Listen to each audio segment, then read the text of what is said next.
Hello everyone, and a very warm welcome to the Smilling Frame channel. Please consider hitting that subscribe button and giving this video a like if you enjoy our content. Today we are going to be discussing the 2010 film Unstoppable. The relentless momentum of a runaway freight train, a towering symbol of industrial might gone terribly awry, sets the stage for this white-knuckle drama. We meet Frank Barnes, a seasoned veteran engineer whose career, much like the locomotive in question, has seen decades of reliable service, though perhaps with a few near misses that temper his confidence. Frank, whose experience navigating the complex arteries of the rail system is almost encyclopedic, finds himself staring down a catastrophe brewing miles away. His foil, or perhaps his unexpected partner in this crisis, is Will Coulson, a younger conductor still finding his footing in the vast, unforgiving landscape of the rail yard. Will is described with the nervous energy of someone who understands the theory, but hasn't yet been truly tested by the raw, physical danger of the job. A stark contrast to Frank's stoic, almost weary pragmatism, born from years spent respecting the sheer mass of these metal beasts. The trouble begins subtly enough, a minor procedural error compounded by escalating complexity. A heavy haul, loaded with volatile chemicals, is inadvertently decoupled and left running wild on an open line. The standard safety protocols designed for less catastrophic scenarios prove inadequate. As the unmanned engine screams down the tracks, gaining deadly speed, the situation moves beyond the control room's bureaucratic comfort zone. Frank, recognizing the specific danger of the runaway, a veritable metal missile threatening densely populated areas, instinctively throws his retirement plans to the wind. He understands the physics in a way the executives attempting to manage the situation from air-conditioned offices simply cannot. He knows you can't just stop tons of steel moving at 60 miles an hour with a gentle brake application.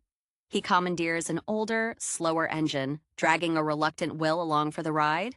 Their initial attempts to board the runaway are amateurish, reminiscent of old Western stunts, but quickly devolve into desperate measures.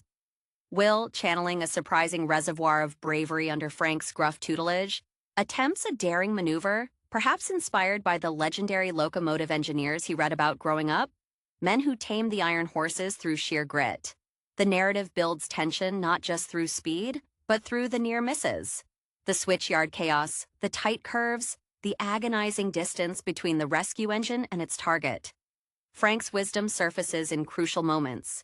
He recalls arcane knowledge about braking systems and momentum, knowledge the new computerized safety systems have apparently overlooked. He's fighting not just the train, but the modern insistence on automation over human intuition. The climax involves a plan so audacious it seems lifted from a B-movie, yet grounded in Frank's deep understanding of rail dynamics, catching the runaway from behind and slowing it down gradually by coupling their engine to it, a process fraught with the danger of derailing both machines. This requires Will to execute a high-speed coupling, a feat of timing and nerve that pushes him past his perceived limits.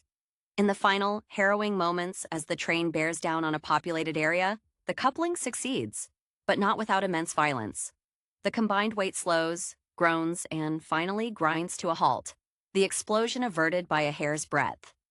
The aftermath sees the grizzled engineer and the newly forged conductor standing amidst the steam, their shared ordeal having forged a respect that transcends their professional ranks, proving that sometimes the best technology is still the seasoned human operator.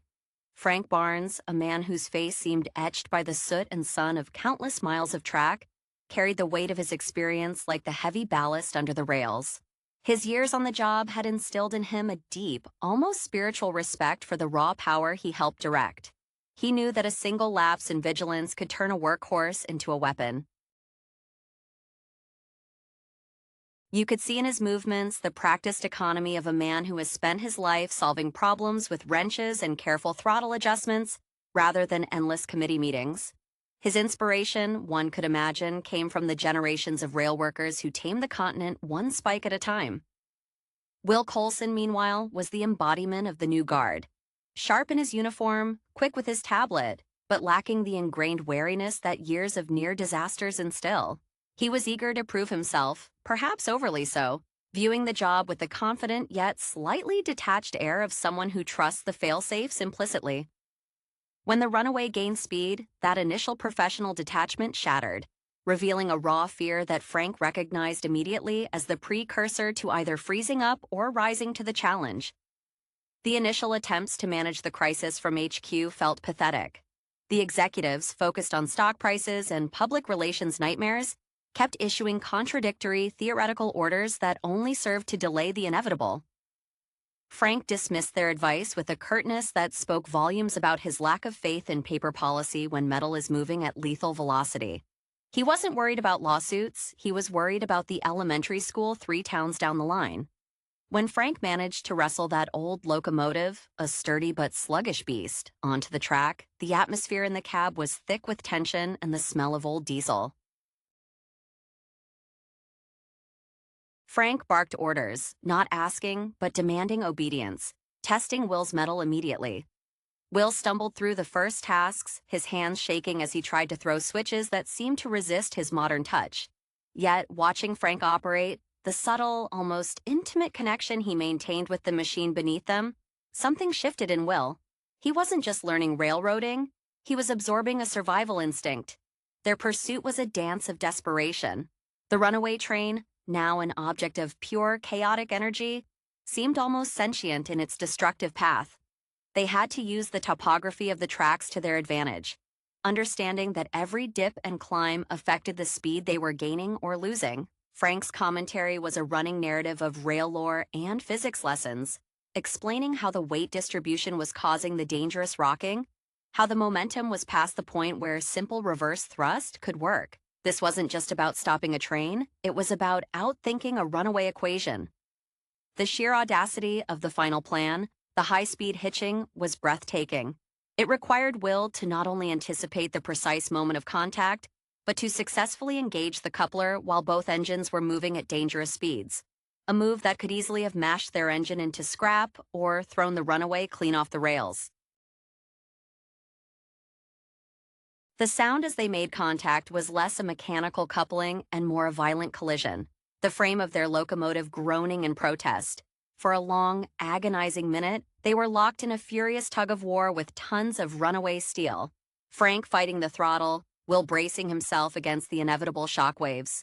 The feeling of slowing, that tiny, almost imperceptible reduction in shuddering speed, must have been the sweetest victory Frank had ever known, proving once again that human judgment, tempered by decades of respect for the unforgiving nature of physics, could triumph over even the most spectacular mechanical failure. The final slowdown wasn't a graceful deceleration, it was a near-fatal stutter. As the engines locked, the inertia seemed to fight the laws of physics, threatening to tear itself apart. Will, gripping the controls, felt his knuckles whiten, recalling every cautionary tale his instructors had ever shared about engine mismatch and coupler failure.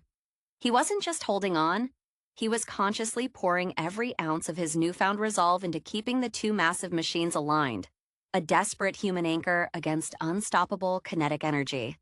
Frank, beside him, was a picture of fierce concentration, his weathered hands making micro-adjustments to the brake pressure, listening to the tortured shriek of metal as if reading a complex symphony score.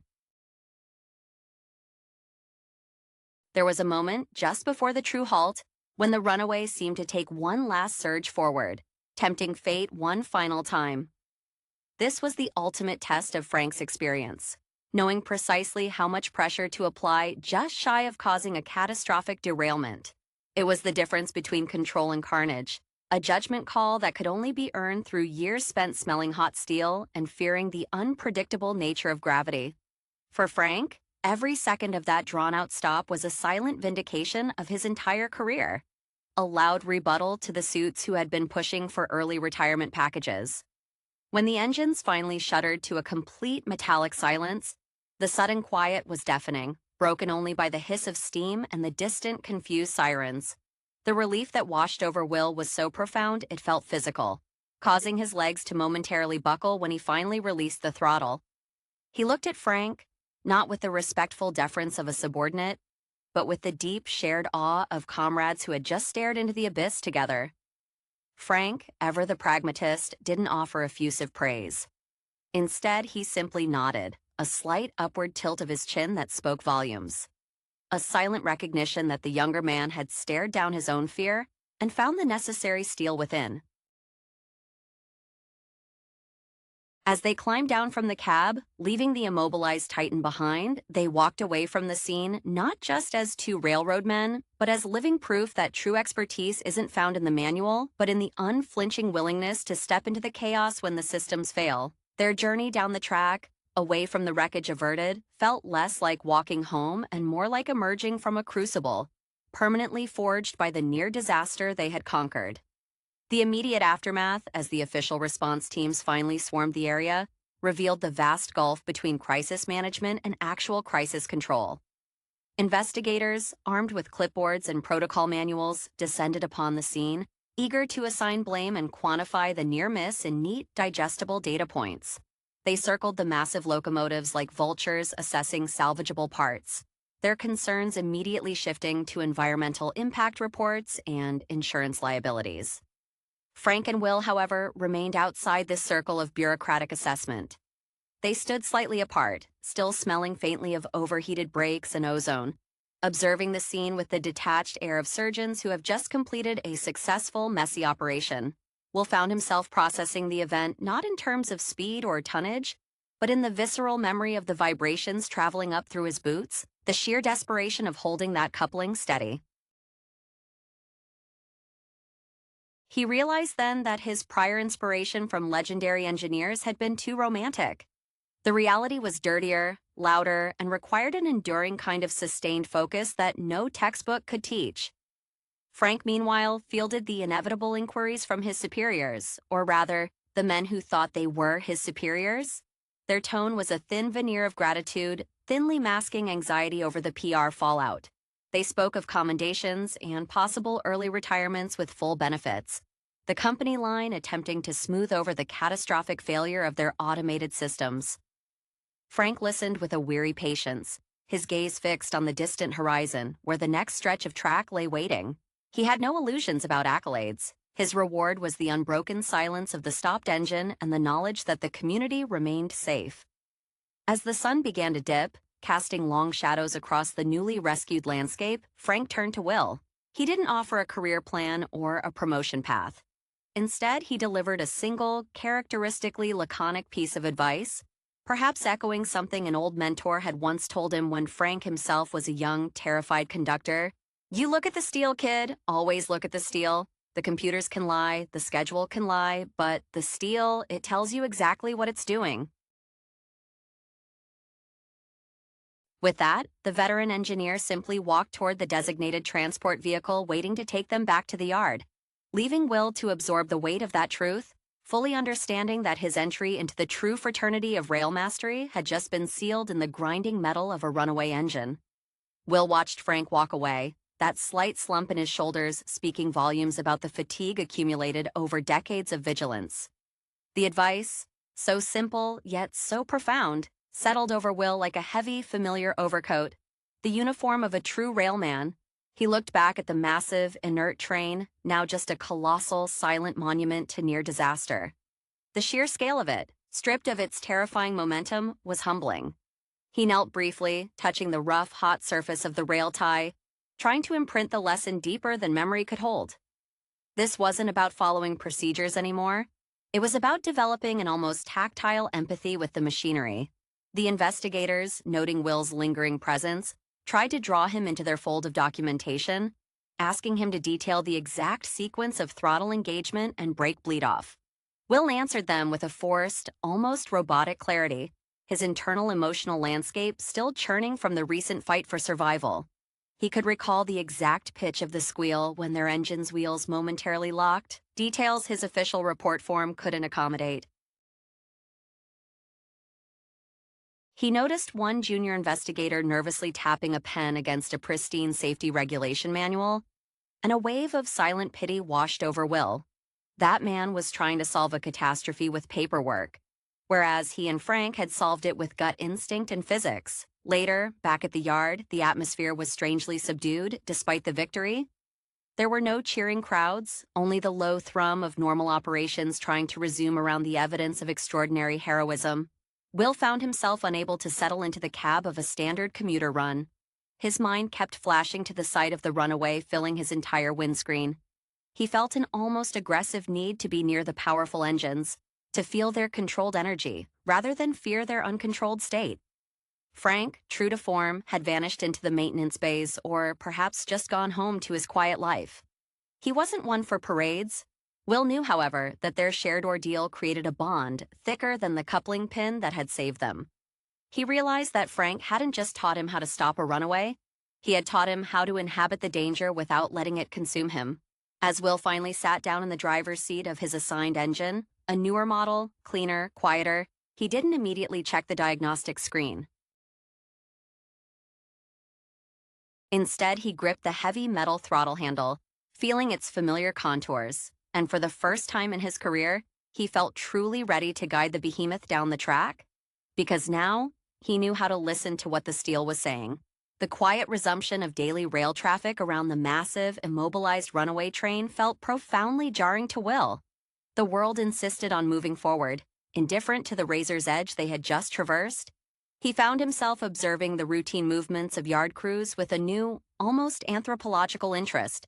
They handled switches and signaled movements with practiced indifference, entirely reliant on the systems that had so spectacularly failed just hours before. Will now saw their routine not as boredom, but as a precious, hard-won state of normalcy, one that he and Frank had fought desperately to preserve.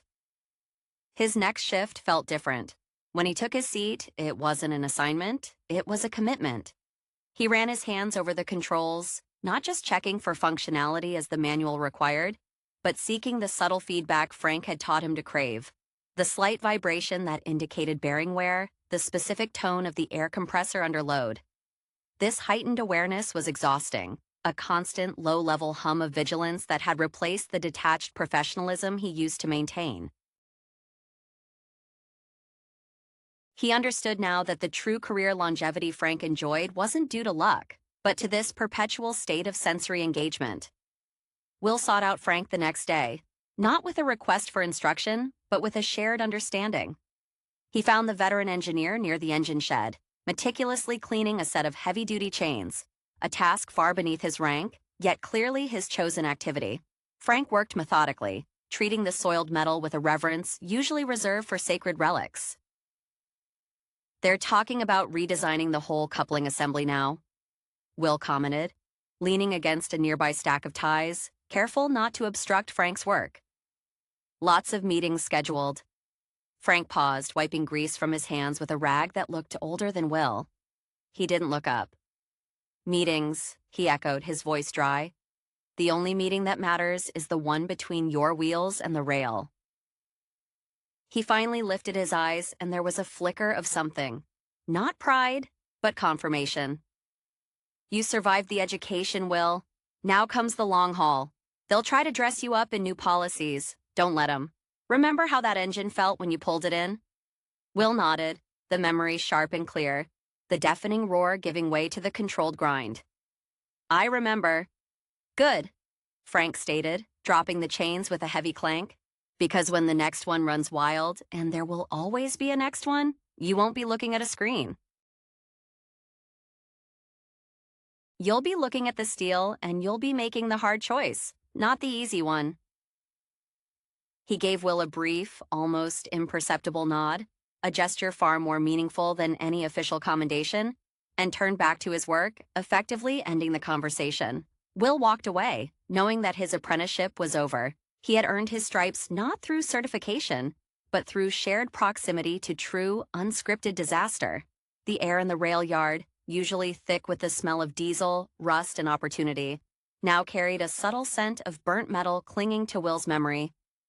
He began to see the sprawling network of tracks not as a system to be managed, but as a massive, powerful creature that demanded constant respect. His relationship with his new engine was no longer simply professional. It was almost adversarial, a test of wills. He'd often sit in the idling cab, listening to the low groan of the machinery, trying to discern the machine's mood before committing to movement, a habit that baffled the younger operators trained strictly by diagnostic readouts. Frank, meanwhile, seemed to retreat further into the essential practical corners of the rail yard. He avoided the administrative buildings entirely, preferring the solitude of the maintenance stalls where the true work, the fixing, the reinforcing, the hands-on survival, happened. His presence became a quiet legend among the younger men. They'd overhear snippets of his terse warnings about track tolerances or the precise sound a worn brake shoe makes just before failure. He wasn't seeking disciples, but the sheer gravity of his competence drew attention. Will found himself actively seeking out the more antiquated parts of the rail yard, the sections where the track hadn't been perfectly smoothed by modern ballast machines. He wanted to feel the imperfections, the places where the track whispered its weaknesses. He carried the weight of the previous incident, not as guilt, but as an enormous, newly acquired responsibility. The casual confidence he once possessed had been replaced by a deep-seated skepticism toward anything digital or automated. If a sensor could fail to register a massive speeding threat, what else was it missing? One cold morning, Will spotted Frank supervising the repair of an old turnout switch, a piece of equipment usually delegated to junior maintenance crews. Will approached him quietly, carrying a thermos of coffee, an unspoken offering. Frank accepted it without looking up, his hands busy with a heavy wrench. "They're installing the new telemetry across Sector 3, Will said, referring to the upgraded monitoring system meant to prevent another runaway. "Top brass says it'll track every axle rotation within half a second." Frank took a slow sip of the coffee, the steam momentarily clouding his weathered face. "Telemetry," he finally grunted, his tone dripping with well-earned disdain. He gestured with his wrench toward the immense, complex ironwork of the switch. "You know what this is, Will? This is a mechanical argument. Two pieces of steel deciding where the momentum goes. You can strap 1,000 computers to it, but if that pin sticks, you need to hear the metal groan when you force it. You need to know that sound by heart."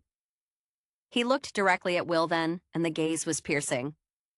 "The technology they install, it tells you what should happen. But the rail..." Frank tapped the iron with his knuckles, the sound dull and authoritative. "The rail tells you what is happening. Never forget the difference." Will understood. Frank wasn't just talking about switches. He was summarizing the entire philosophy of their shared survival. The paperwork, the meetings, the accolades, all noise drowning out the essential language of the machine. He took his own thermos back, nodding once, a profound acknowledgement of the silent apprenticeship that had just concluded. He walked away toward his own engine, ready not just to drive it, but to truly feel it respond to the world, guided by the wisdom gleaned from the near apocalypse. The acceptance of this harsh, tangible wisdom began to reshape Will's approach to every journey. He started treating his schedule not as a rigid set of timings to be met, but as a guideline through a constantly negotiated landscape. Where other conductors rushed through the yards, eager to clock out, Will developed a habit of delaying his departure by several crucial minutes, meticulously conducting cold starts, listening intently to the engine's first breaths under load. This self-imposed delay often drew impatient radio calls from dispatch, forcing him to resort to the same terse, economy-of-words communication style Frank favored, usually involving non-committal acknowledgments or simple confirmation of visual checks. One evening, while preparing for a long haul through a notoriously difficult mountain pass, terrain that amplified every mechanical flaw, Will noticed a faint, almost inaudible high-pitched whine emanating from the secondary braking reservoir that the digital gauge reported as optimal. A younger engineer, prepping his own rig nearby, scoffed when Will mentioned it. "The system says it's green, Coulson. Stop wasting time. You're going to be late for the summit." Will simply shook his head, remembering Frank's lesson. The computers can lie. He insisted on a manual pressure check, involving the draining and repressurizing of the system himself, a dirty, time-consuming task usually avoided unless a warning light flashed angrily. The resulting reading showed a minute but definite pressure drop over a 3-minute interval. A slow leak that would have been negligible initially, but, compounded by the steep grades and the necessary emergency braking required in that specific mountain sector, would have almost certainly led to brake fade and a terrifying loss of control far from any sighting. When Will finally radioed dispatch to report the necessary delay for repairs, he didn't elaborate on the reasoning, simply stating a critical pre-departure systems failure requiring full bleed down. He expected reprimand, but what he received instead was an unexpected check-in from the yard foreman, a man generally known for his rigid adherence to punctuality. The foreman's voice on the radio was softer than Will had ever heard it. Coulson, hold position. Confirming a potential resonance anomaly flagged on your specific locomotive's historic data profile. Good catch. Take your time. It was a small victory, yet it confirmed everything. The system, designed to catch the gross failures, was finally learning to recognize the subtle symptoms of impending disaster because someone, Will, was listening for the sounds that predated the alarms. He wasn't just adhering to Frank's philosophy, he was enacting it, proving that the experience Frank embodied wasn't a historical artifact but a necessary living skill. As he sealed the reservoir compartment, the wine was gone, replaced by the deep, steady thrum of a truly healthy machine, a sound that was now, for Will, the most beautiful music in the world. The affirmation from the foreman, brief and couched in the cautious language of corporate risk assessment, felt more validating to Will than any public praise ever could. It demonstrated that the intangible knowledge passed down from Frank was beginning to be woven, thread by hesitant thread, into the fabric of the yard's official processes, albeit under the guise of data anomaly tracking. Will knew the truth. The system was simply catching up to what a seasoned man could hear. He often drove his route now with a phantom presence beside him, Frank's silent assessment guiding his throttle hand. The mountain pass he was approaching was famous for its unforgiving curves, places where momentum was unforgivingly punished. As he began the ascent, Will consciously reduce the power sooner than the manual suggested, allowing the engine's natural pull to manage the initial climb, saving the brute force for when it was truly needed, rather than burning it off prematurely. Down in the valley, where the air was still and the investigators' reports were being finalized, Frank was called in, not as a suspect or a hero, but as a consultant for the preliminary redesign of the runaway protocol, a sign that even the most rigid bureaucracies eventually yielded to demonstrated reality. He sat stiffly in the conference room, surrounded by clean-cut engineers half his age, feeling acutely aware of the grease under his fingernails that no amount of scrubbing could quite remove. When the lead systems architect presented a complex flowchart detailing automated emergency braking sequences, Frank leaned forward, his voice cutting through the jargon like a worn rail spike through soft wood. "Show me the manual override sequence for the hydraulic lock, Mr. Davies, the one that doesn't rely on the primary circuit board talking to the secondary circuit board." Davies blinked, shuffling papers. "Sir, that system is slated for decommissioning. Redundancy is built into the software now." "Redundancy is built into a good engineer?" Frank retorted, his eyes tired but fiercely focused. "Software fails. Metal doesn't fail. It tells you when it's tired. If the primary circuit goes down and the secondary relies on the same power source or the same coded logic, it's not redundancy. It's a single point of catastrophic failure waiting for the right speed." He tapped a blunt finger on the blueprint of the emergency brake assembly. "If you're going to save my life, I need the lever I can physically pull, the one that doesn't need a password." The ensuing silence was heavy. Frank hadn't asked for recognition, he had demanded practical survival.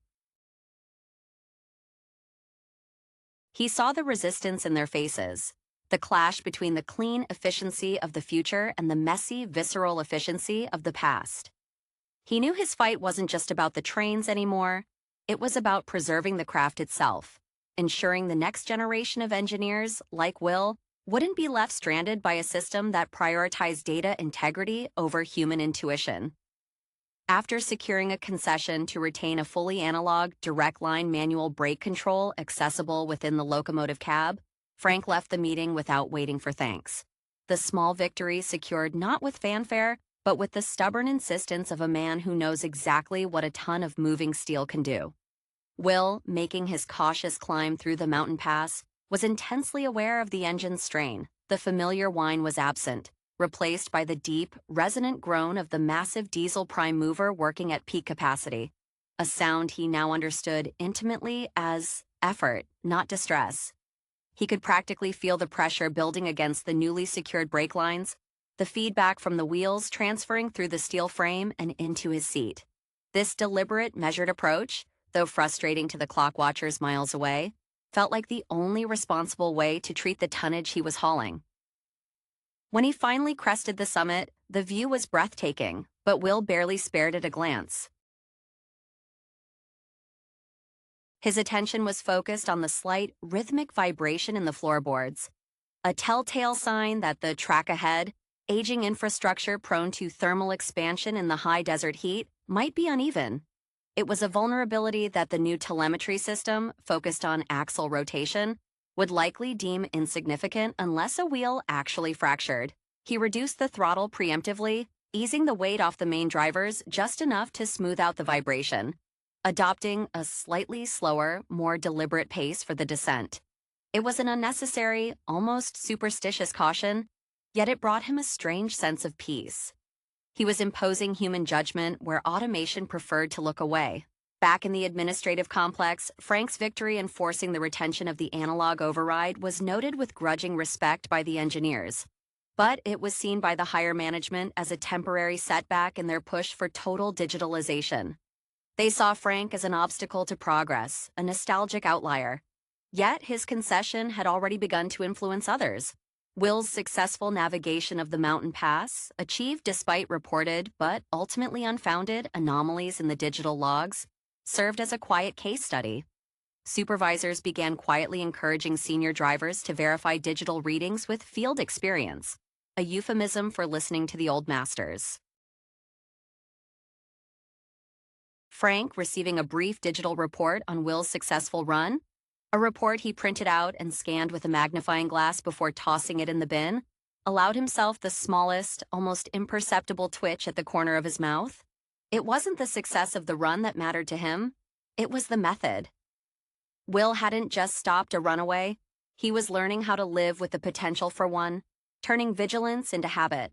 Frank understood that the craft was now safe for another generation. His work, the heavy, dirty, essential work of keeping the truth of the metal primary, was finally being passed on, not through training manuals, but through shared near-death. He locked up the tool chest, ready to face whatever mundane maintenance awaited, knowing the real crisis had already been averted, not by technology, but by stubborn, experienced human interference. The quiet passing of time in the rail yard slowly began to integrate the lessons of the near catastrophe. For Will, this meant an almost constant state of low-grade tension, a feeling that the immense power under his command was merely temporarily restrained.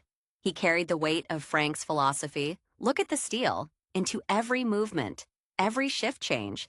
He found himself spending off hours not at home, but walking the rarely used spurs, examining the wear patterns on switches and the subtle discoloration of brake shoes, searching for the quiet warnings that preceded disaster. He noticed a change in the other younger operators, too. They still relied on their screens, but they were starting to mimic Will's habits, a slightly longer cab inspection, a hesitation before accepting a high-speed routing signal. It was a cultural shift, born not from mandatory training, but from the visible, undeniable fact that a runaway train had been stopped by two men defying protocol, not by the protocol itself. The legend of Frank Barnes had cemented itself as a kind of living safety standard, a ghost in the machine meant to haunt those who trusted automation too deeply. Frank, having returned to his favored obscurity, was nevertheless an active, if remote, force. He occasionally left anonymous, handwritten notes tucked into the maintenance logs of specific locomotives, notes detailing archaic but vital adjustments for specific engine models. These were meticulous instructions on tightening torque specs or recalibrating pneumatic governors by feel, knowledge that would never make it into the corporate digital manuals. Will made it his personal mission to find and implement every single one of Frank's cryptic directives, understanding that these were not chores but secret transmissions from the guardian of the rails. One afternoon, Will was tasked with moving a string of older, heavy hopper cars across a seldom-used mainline junction, a route notorious for track sag.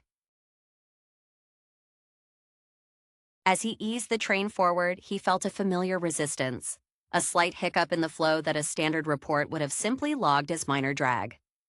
But Will remembered the wild, chaotic shudder of the runaway. He stopped the entire string immediately, well before the point of maximum tension. He dismounted into the late afternoon chill, grabbing a heavy flashlight, and walked the length of the cars, his gaze fixed on the rails themselves. There, barely visible beneath a layer of fresh ballast dust, was a hairline fracture in a joint plate, a small piece of metal fatigue that, under the sustained uneven pull of the heavy cars across the sagging trackbed, would have inevitably spread, leading to a catastrophic buckle and derailment right at the curve apex. It was a break too subtle for the automated track scanners to detect reliably, a failure born of time and strain that only a close human inspection could find. Will secured the section using emergency bracing rods he had insisted on carrying on his engine ever since the runaway incident. Another expense questioned by management, now proven invaluable. He called it in, keeping his report deliberately vague, attributing the stop to preemptive track integrity assessment. When he finally got back to his engine, the radio crackled to life, an unscheduled call. It wasn't dispatch, it was Frank. "Heard you stopped short on the old line." Frank's voice was rough, devoid of inflection.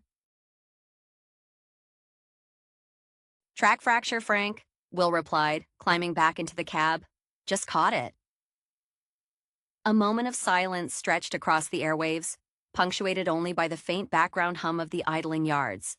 Then Frank spoke, his voice low, a sound heavy with the culmination of a long career finally seeing its echo. "Good. You finally stopped looking at the speedometer, Will. Now you're driving." The line clicked dead. Will settled into his seat, gripping the throttle, the weight of the steel a familiar, comforting presence guiding his next move. The apprenticeship was truly over.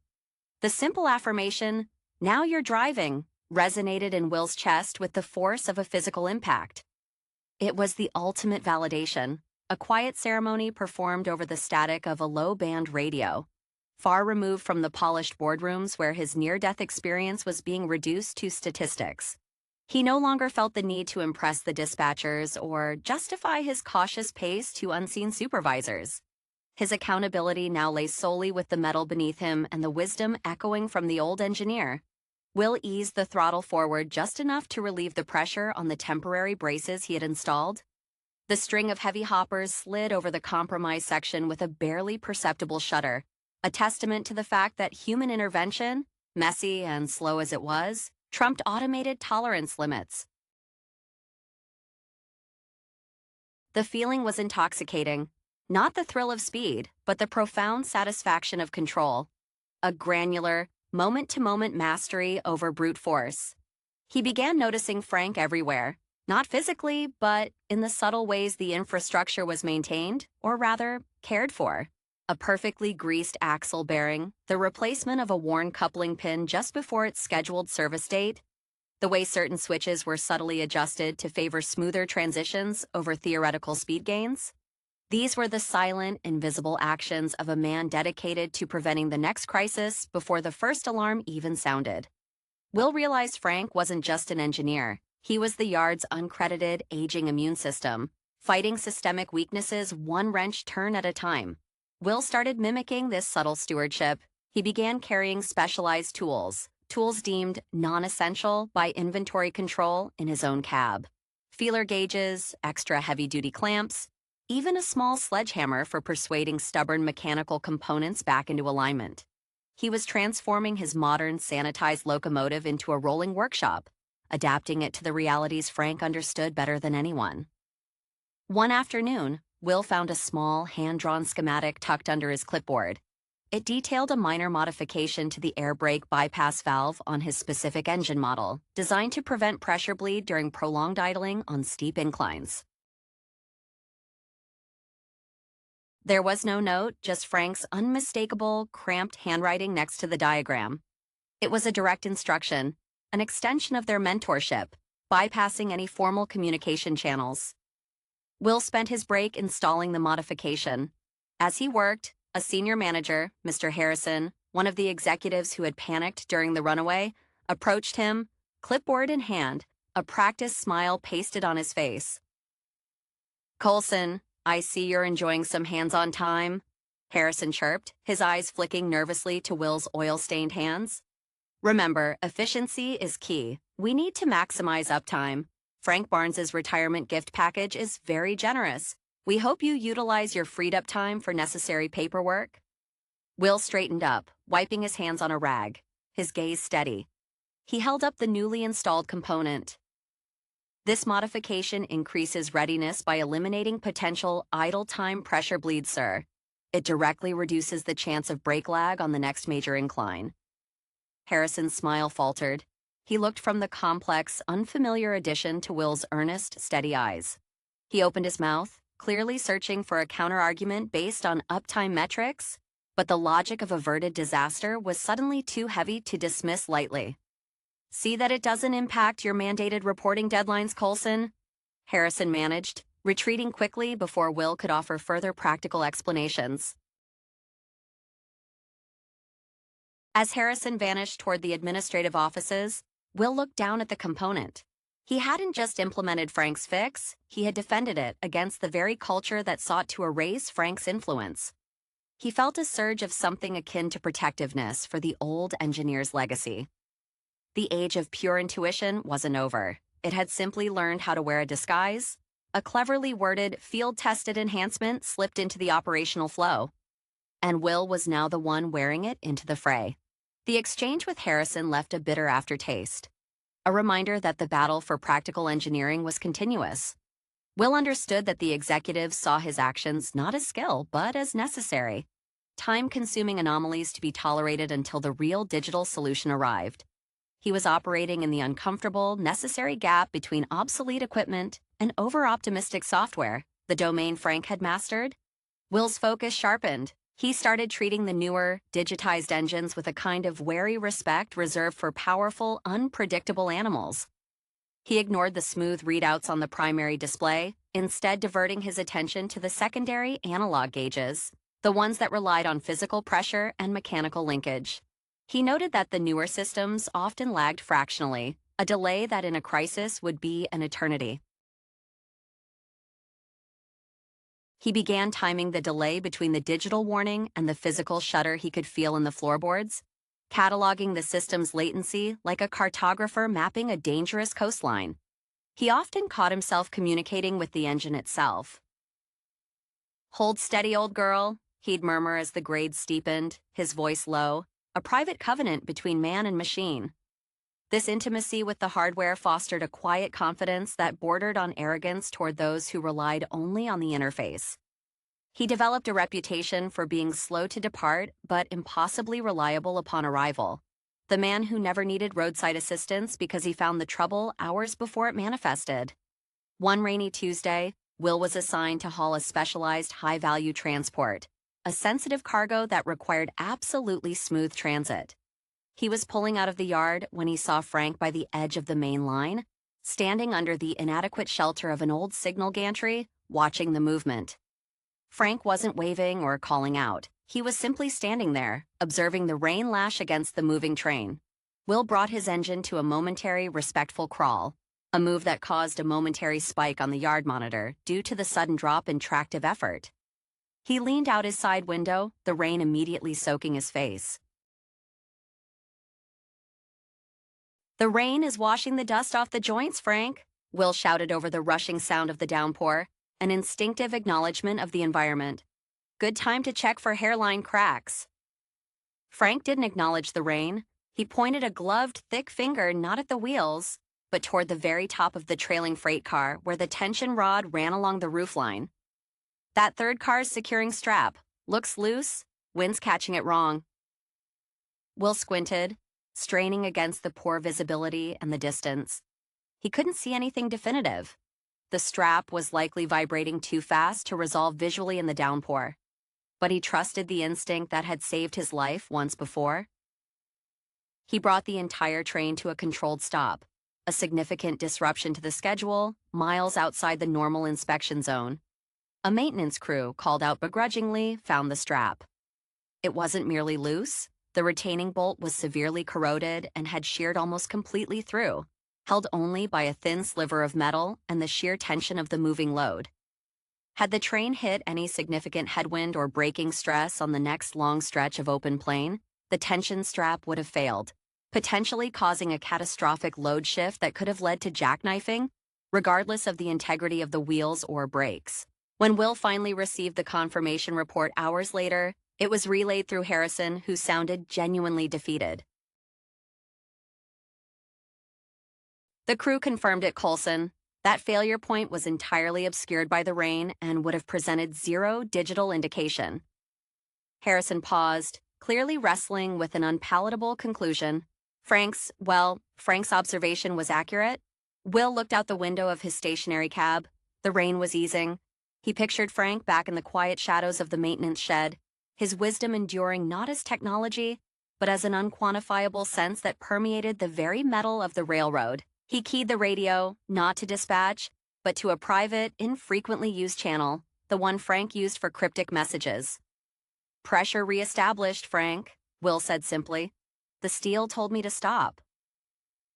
There was no reply, no acknowledgement, but Will didn't need one.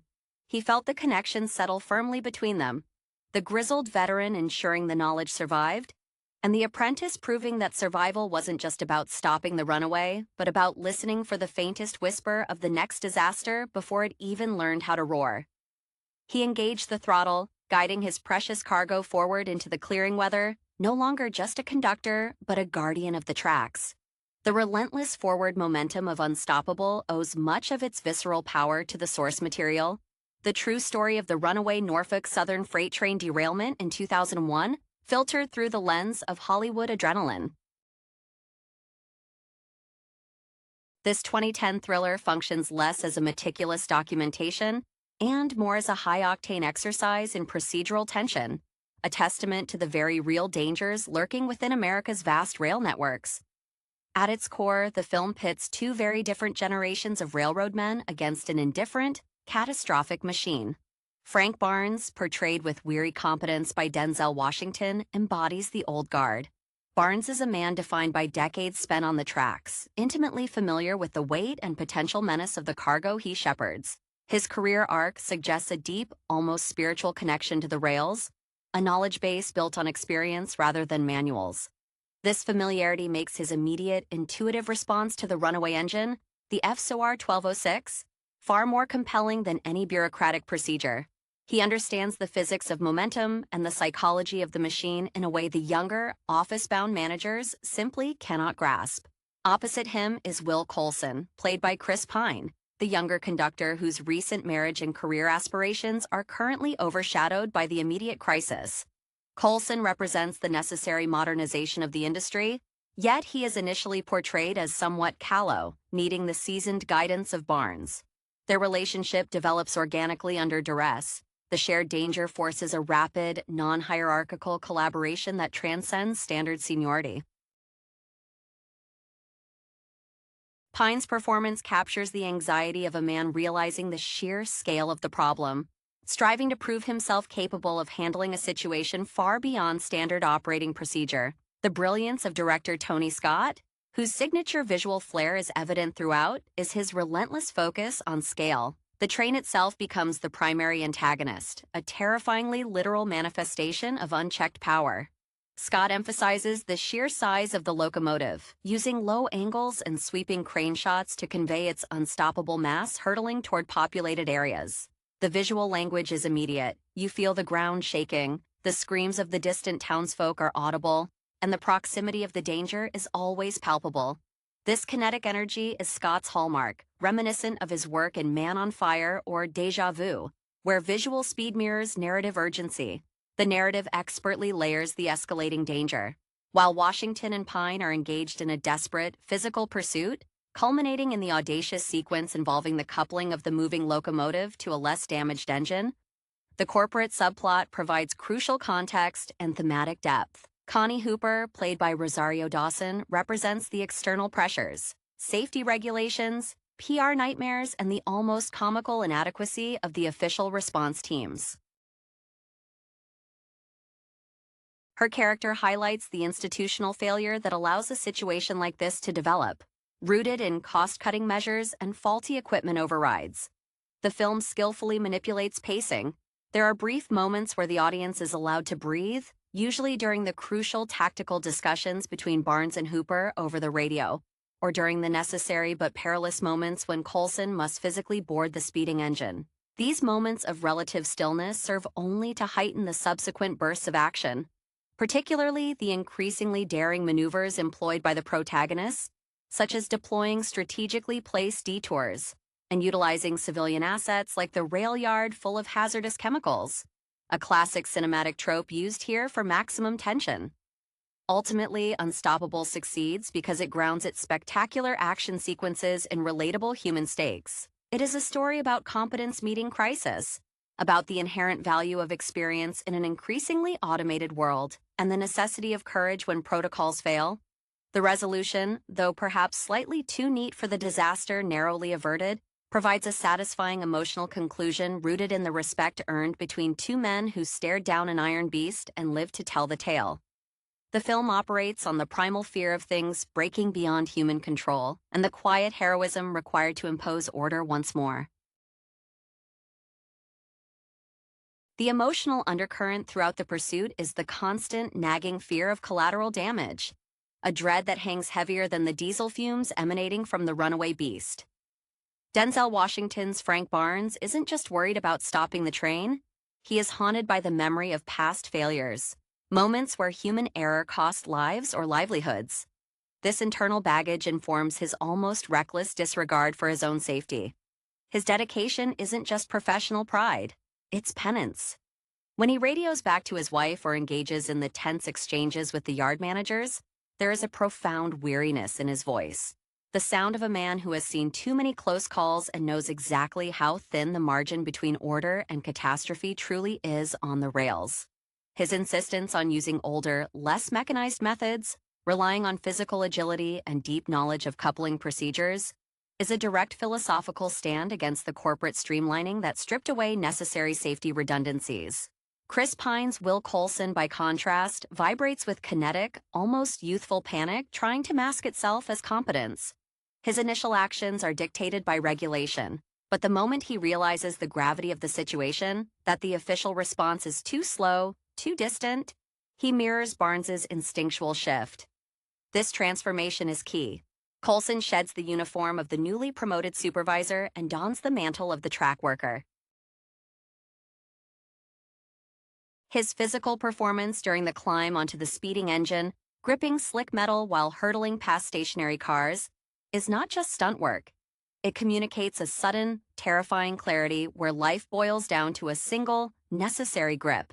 The bond formed during this near-suicidal maneuver is forged in shared adrenaline, a silent acknowledgement that in extreme circumstances, only visceral action matters. Rosario Dawson's Connie Hooper functions as the necessary bridge to the outside world, the conduit through which the audience receives the wider implications of the disaster. Her frustration is manifold: professional impotency when dealing with clueless executives, and visceral alarm as she watches the real-time disaster unfold on monitors that feel woefully inadequate. She embodies the tension between the frontline operators like Barnes and the insulated decision-makers in headquarters. Her character is instrumental in making the audience understand that this isn't just a train crash waiting to happen. It's a systemic breakdown whose fix requires bending, or outright breaking rules, designed to prevent such a massive liability. Her ability to keep communication lines open, to facilitate the wild, unsanctioned solutions proposed by Barnes, is her own form of heroism, executed entirely through stress and rapid-fire decision-making in an air-conditioned box miles away from the physical danger. Tony Scott masterfully utilizes color and movement to sustain the narrative's suffocating intensity. The palette is dominated by the stark industrial grime of the tracks, punctuated by the shocking bright red of the runaway engine, a visual beacon of impending doom.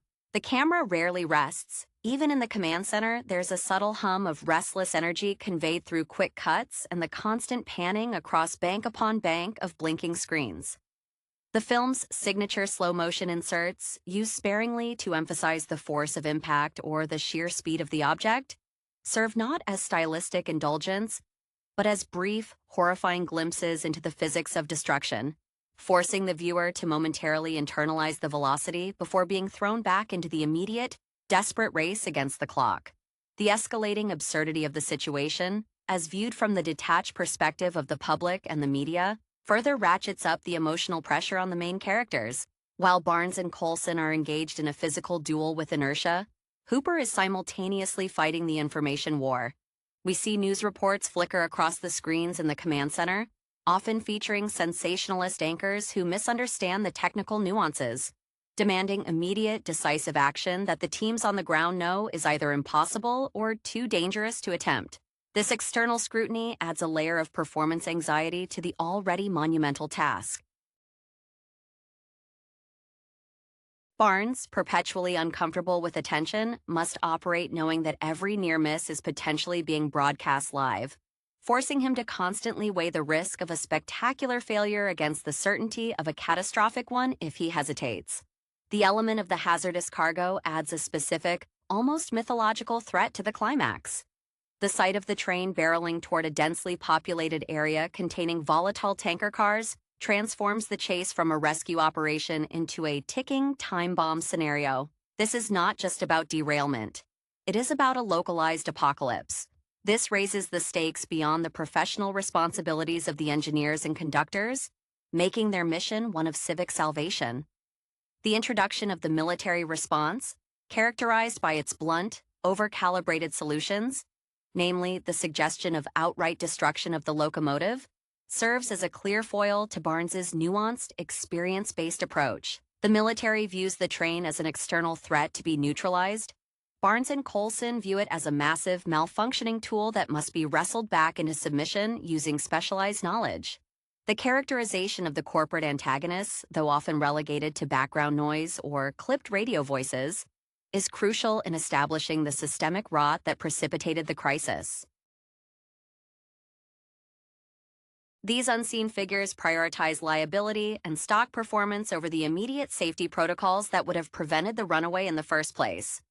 Their hesitation to authorize drastic measures stems from fear of lawsuit, a bureaucratic inertia that infuriates Barnes, who knows that hesitation right now guarantees death.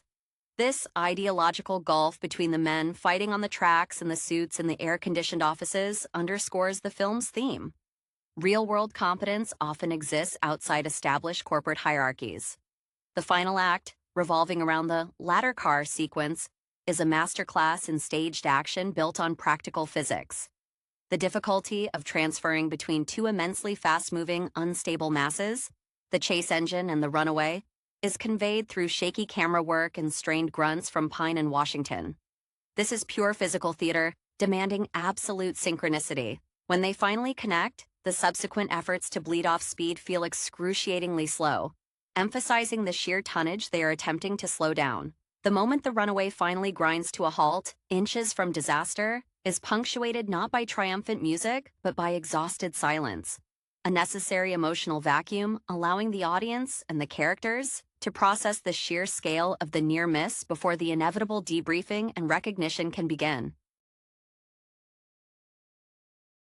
The film resolves not with a bang, but with the ragged breath of survivors who have earned their mutual respect on the unforgiving metal.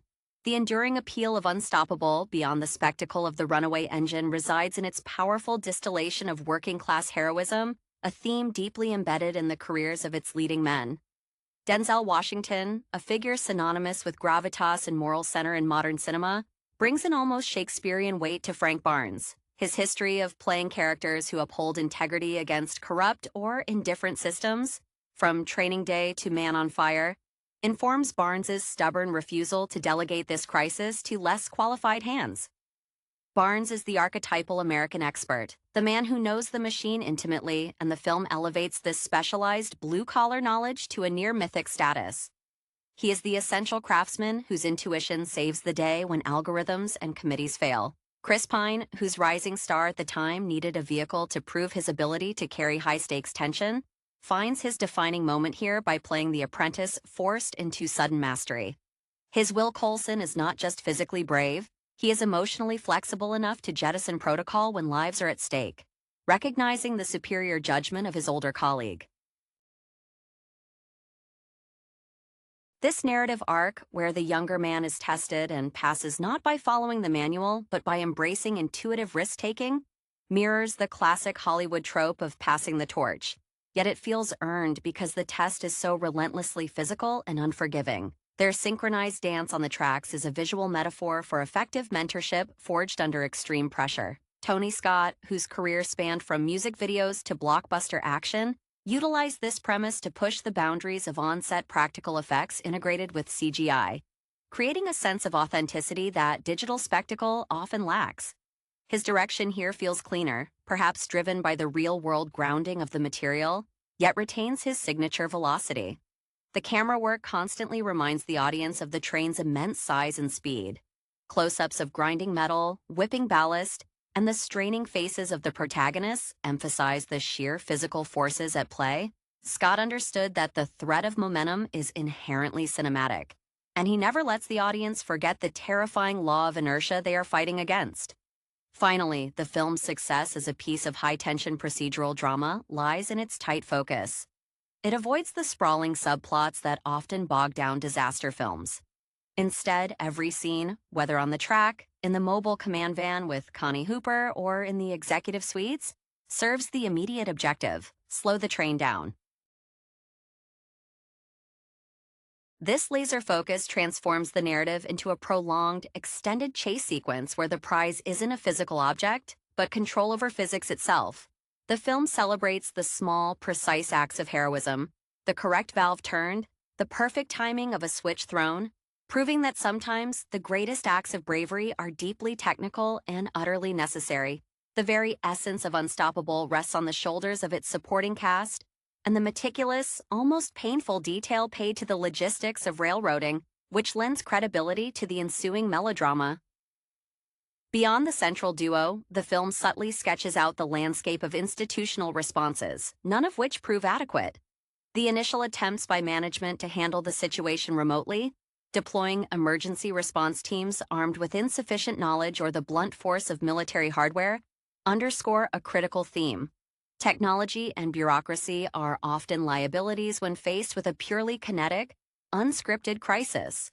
These external forces serve to isolate Barnes and Coulson, pushing them further into a self-reliant partnership where only their immediate physical expertise matters. The dialogue, often delivered over crackling radios, is sparse and purely functional during the most critical moments. Yet every clipped instruction or frustrated outburst carries significant emotional weight. When Barnes delivers an instruction, it's an absolute command tempered by decades of responsibility. When Coulson responds, it's a desperate confirmation that he has understood the life-or-death implication of the order. This auditory landscape, the constant roar of the engines, the screech of the brakes, the static of failed communication, acts as a relentless auditory assault, mirroring the sensory overload experienced by the men on the chase engine. Furthermore, the film smartly utilizes the landscape itself as an active participant in the drama.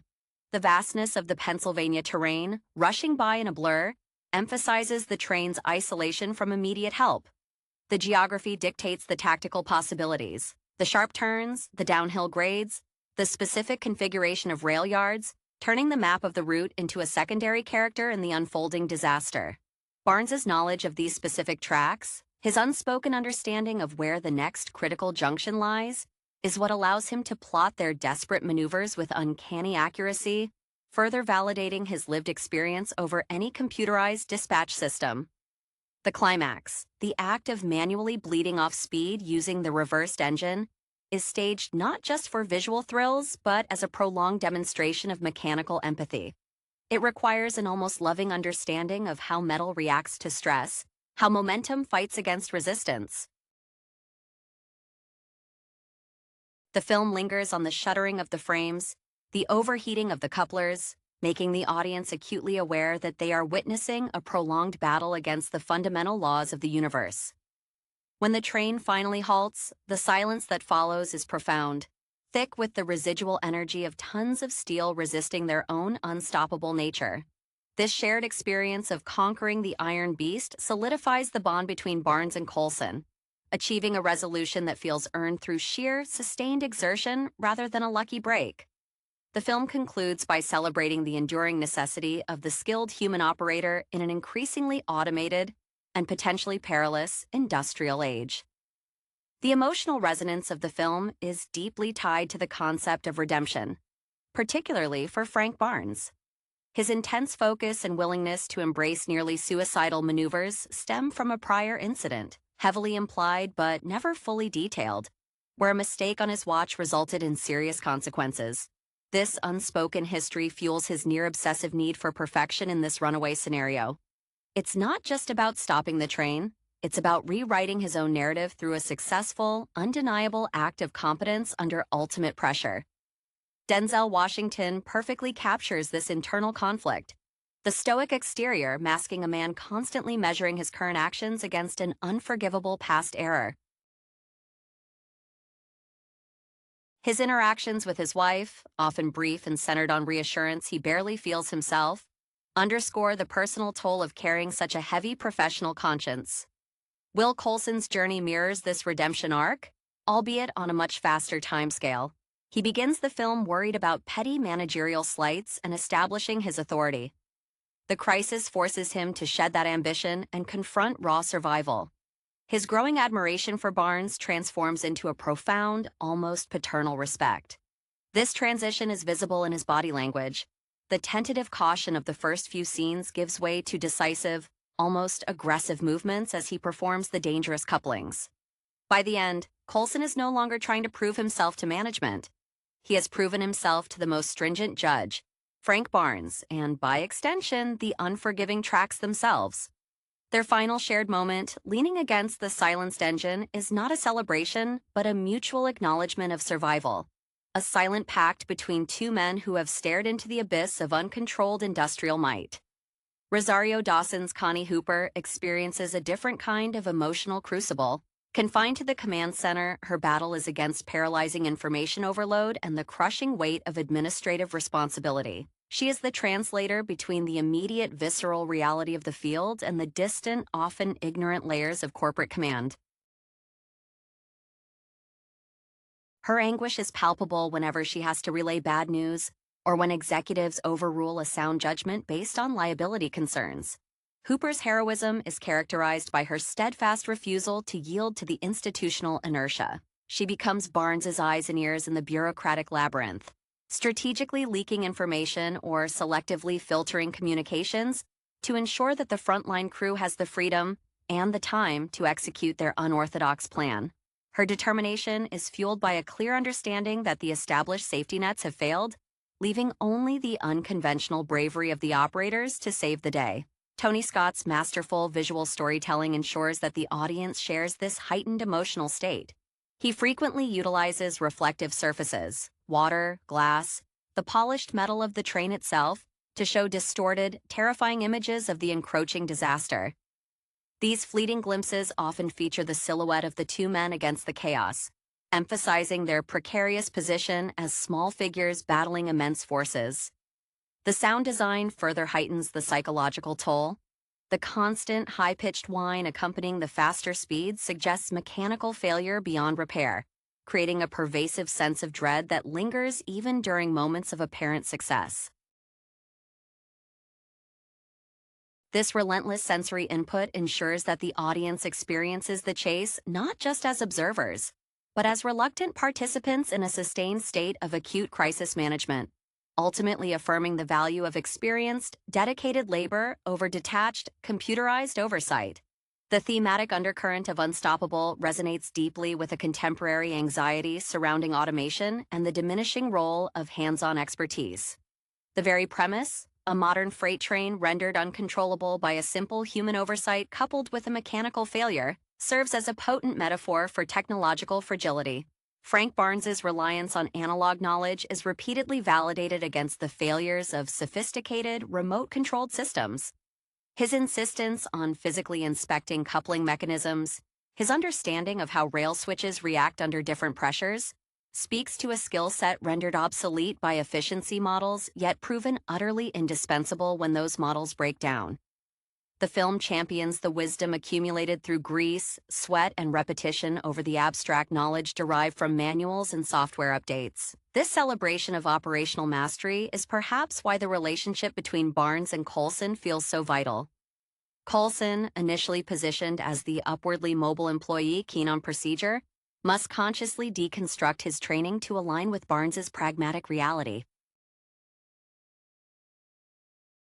The transfer of knowledge is not gentle, it is forced through shared mortal danger. When Coulson finally masters the precarious art of boarding the speeding locomotive, a feat of physics and nerve, it symbolizes his acceptance of this older, more intuitive form of competence. The film suggests that true leadership, especially in high-stakes environments, requires the ability to recognize and immediately defer to superior practical judgment, regardless of rank or age.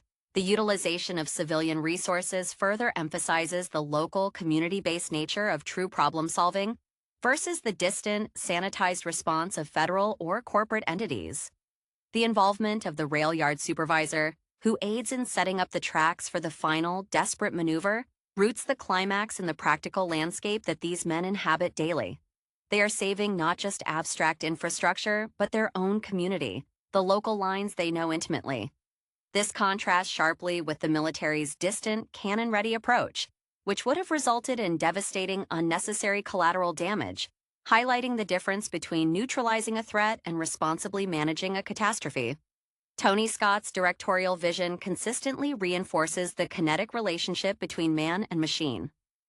The camera often places the viewer directly in the cabs or hanging precariously off the sides of the moving equipment. This immersive perspective minimizes the space for intellectual detachment. One is forced to react viscerally to the speed and the shuddering metal. The color grading, favoring harsh daylight, deep shadows in tunnels, and the stark contrast between the red engine and the gray tracks strips the action down to its essentials: force, direction, and survival. Unstoppable is, at its heart, a beautifully executed tribute to the indispensable human factor. The seasoned operator who can read the language of metal under stress, proving that even in the 21st century, heroism often requires getting one's hands dirty. The tension inherent in the film is magnified by the very nature of the chase. An unavoidable pursuit where the protagonist can only react to the train's momentum rather than truly dictating its path until the very final moments. This dynamic allows for sustained suspense, as every potential solution, the switch manipulation, the application of counterforce, is fraught with the possibility of immediate, spectacular failure. The film refuses to offer easy victories. Each small success is immediately followed by a compounding problem. For instance, when they successfully divert the train onto a lower speed track, the new unforgiving curve ahead presents an entirely new, catastrophic risk, ensuring the adrenaline never fully dissipates. Frank Barnes's character is fundamentally driven by a powerful sense of responsibility, which often manifests as stubborn defiance toward authority figures who prioritize procedure over pragmatism. His career is a testament to the old railroad ethos: respect the machine, know its limits, and never take shortcuts.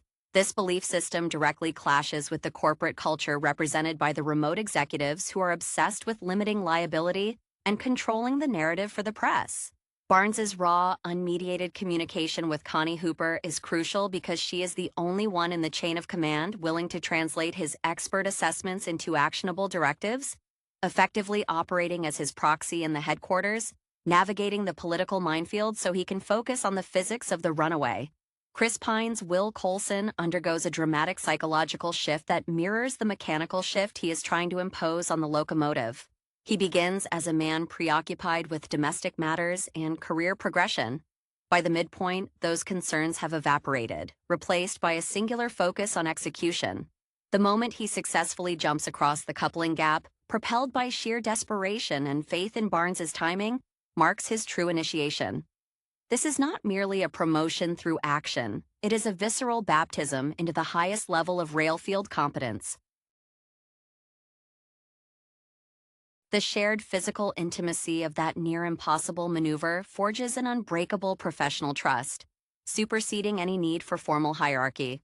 Visually, Tony Scott expertly employs the concept of forced perspective to maintain the train's overwhelming scale. Shots framed through the windows of the chase vehicle often show the runaway locomotive looming ahead, disproportionately large and consuming the frame, making the protagonists appear dwarfed and hopelessly outmatched. When the camera switches to the interior of the runaway, the perspective becomes terrifyingly abstract, a chaotic blur of speed that suggests the total breakdown of order.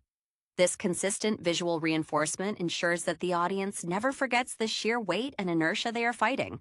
The entire film functions as a tightly coiled spring, where the constant proximity to the massive, unstoppable object creates a sustained state of near panic, concluding only when the kinetic energy has been finally and painstakingly absorbed. The film's success in maintaining this sustained panic is rooted in its brilliant use of sound design, which often communicates more dread than the visuals alone.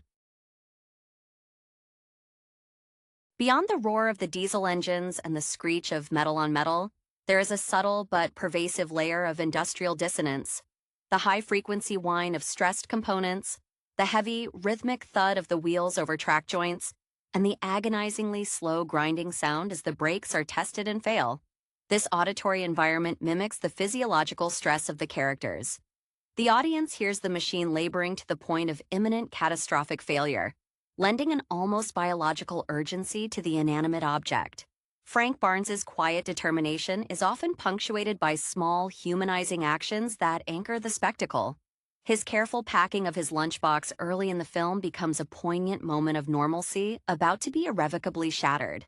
This preparation contrasts brutally with his later, frantic acts of improvisation.